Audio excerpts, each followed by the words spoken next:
Lamborghini Miura, एक नाम जो ऑटोमोटिव आर्ट और रॉ पावर का दूसरा नाम बन गया। 1966 जेनेवा मोटर शो में अपने अनावरण से पहले दुनिया ने कभी ऐसा कुछ नहीं देखा था। यह बस एक कार नहीं थी, ये एक स्टेटमेंट थी। ग्रैंड टूरर्स के एस्टैब्लिश्ड ऑर्डर को एक चुनौती। फेरुचियो लैम्बोर्गिनी, रेजिंग बुल एम्ब्लम के पीछे का आदमी, एक ऐसी कार की कल्पना करता था जो उम्मीदों से परे हो। वो एक ऐसी कार चाहता था जो ट्रैक पर राज करे और साथ ही साथ अपने प्रतिद्वंदियों से बेमिसाल एलिगेंस रखती हो। म्यूरा उनका जवाब थी, एक ऐसी कार जो इनोवेट करने की चाहत और सीमाओं को तोड़ने के जुनून से पैदा हुई थी। म्यूरा की उत्पत्ति लैम्बोर्गिनी के युवा और महत्वाकांक्षी इंजीनियरों के एक समूह से हुई है, जिसका नेतृत्व जियनपाओलो डालारा और पाओलो स्टांजानी ने किया था। वे एक ऐसी कार बनाना चाहते थे जो तकनीकी रूप से शानदार और दिखने में आकर्षक हो। उनका मानना था, एक रेडिकल न्यू डिजाइन अप्रोच में जो इंजन को आगे की बजाय पीछे की तरफ ट्रांसवर्स पोजीशन में रखता है। यह लेआउट, जो आमतौर पर रेस कार्स के लिए होता था, उस समय रोड पर चलने वाली ग्रैंड टूरर में अनसुना था। इंजीनियर्स जानते थे कि वो किसी खास चीज पर काम कर रहे हैं। उनका कॉन्सेप्ट रिस्की था, एक ऐसा गैम्बल जो या तो ऑटोमोटिव इंडस्ट्री में क्रांति ला सकता था या बुरी तरह विफल हो सकता था। लेकिन वो अपने विजन में विश्वास और खुद को साबित करने की भूख से प्रेरित थे। उन्हें कम ही पता था कि उनकी क्रिएशन कार डिजाइन के नियमों को फिर से लिखेगी और ऑटोमोटिव हिस्ट्री के इतिहास में म्यूरा नाम दर्ज कराएगी। म्यूरा सिर्फ एक कार नहीं थी, ये पहियों पर एक क्रांति थी। म्यूरा की डिजाइन उतनी ही क्रांतिकारी थी जितनी कि उसकी इंजीनियरिंग। बेर्तोन के महान मार्चेलो गांदीनी को सौंपी गई कार की एस्थेटिक्स मानदंड से बिल्कुल अलग थी।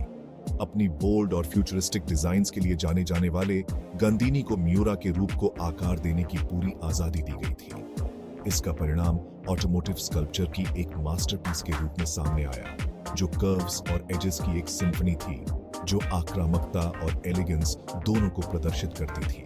म्यूरा का लो स्लंग प्रोफाइल, इसकी स्लोपिंग हुड और फास्टबैक रियर के साथ उस समय प्रचलित बॉक्सी डिजाइन से एक अलग प्रस्थान था। इसके पॉपअप हेडलाइट्स, जो उस समय एक नया फीचर था, ने इसकी फ्यूचरिस्टिक अपील को और बढ़ा दिया। कार की डिजाइन केवल एस्थेटिक्स के बारे में नहीं थी, यह कार्यक्षमता के बारे में भी था। उच्च गति पर स्थिरता सुनिश्चित करते हुए एरोडायनामिक्स को ऑप्टिमाइज करने के लिए म्यूरा की बॉडी वर्क को सावधानीपूर्वक स्कल्प्टेड किया गया था। हर कर्व, हर लाइन, हर डिटेल ने एक उद्देश्य पूरा किया, जो इसके निर्माण में की गई सावधानीपूर्वक कारीगरी का प्रमाण है। म्यूरा की डिजाइन एक बोल्ड स्टेटमेंट थी, कार डिजाइन के कन्वेंशनल विजडम को नकारना। यह एक ऐसी कार थी जिसने ध्यान खींचा, जहां भी यह गई, लोगों ने मुड़कर देखा। कार डिजाइन पर इसका प्रभाव तत्काल और दूरगामी था। म्यूरा के डीएनए को अनगिनत स्पोर्ट्स कारों में देखा जा सकता है, जिसने इसे अब तक के सबसे प्रभावशाली ऑटोमोटिव डिजाइन्स में से एक के रूप में स्थान दिया है। म्यूरा की खूबसूरती केवल ऊपरी तौर पर नहीं थी, इसके आश्चर्यजनक बाहरी भाग के नीचे शुद्ध शक्ति का दिल था। एक 4.0 लीटर V12 इंजन जो ड्राइवर के पीछे ट्रांसवर्सली लगा हुआ था। यह अपरंपरागत लेआउट इंजीनियरिंग की एक जीनियलिटी थी, जो ऑप्टिमल वेट डिस्ट्रीब्यूशन की अनुमति देता है और कार की असाधारण हैंडलिंग में योगदान देता है। इंजन अपने आप में एक कला का काम था, धातु और शक्ति का एक सिम्फनी, जो एक प्राण पोषक साउंड ट्रैक उत्पन्न करता था।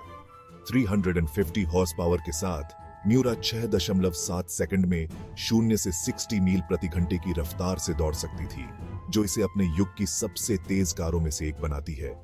लेकिन म्यूरा की इंजीनियरिंग क्षमता उसके शक्तिशाली इंजन से कहीं आगे निकल गई। इसकी चासी, एक हल्की लेकिन मजबूत संरचना, को कार की विशाल शक्ति को संभालने के लिए डिजाइन किया गया था। सस्पेंशन सिस्टम, अपने समय का एक सोफिस्टिकेटेड सेटअप, एक आरामदायक सवारी और रेजर शार्प हैंडलिंग दोनों प्रदान करने के लिए तैयार किया गया था। म्यूरा एक ऐसी कार थी जो फ्रेंच रिवियरा पर क्रूजिंग करने में उतनी ही सहज थी जितनी कि इटालियन एल्प्स पर कॉर्नर्स पर। म्यूरा की इंजीनियरिंग उसके रचनाकारों की इंजेन्युइटी और जुनून का प्रमाण थी। यह एक ऐसी कार थी जिसने ऑटोमोटिव टेक्नोलॉजी की सीमाओं को आगे बढ़ाया, परफॉर्मेंस और हैंडलिंग के लिए नए मानक स्थापित किए।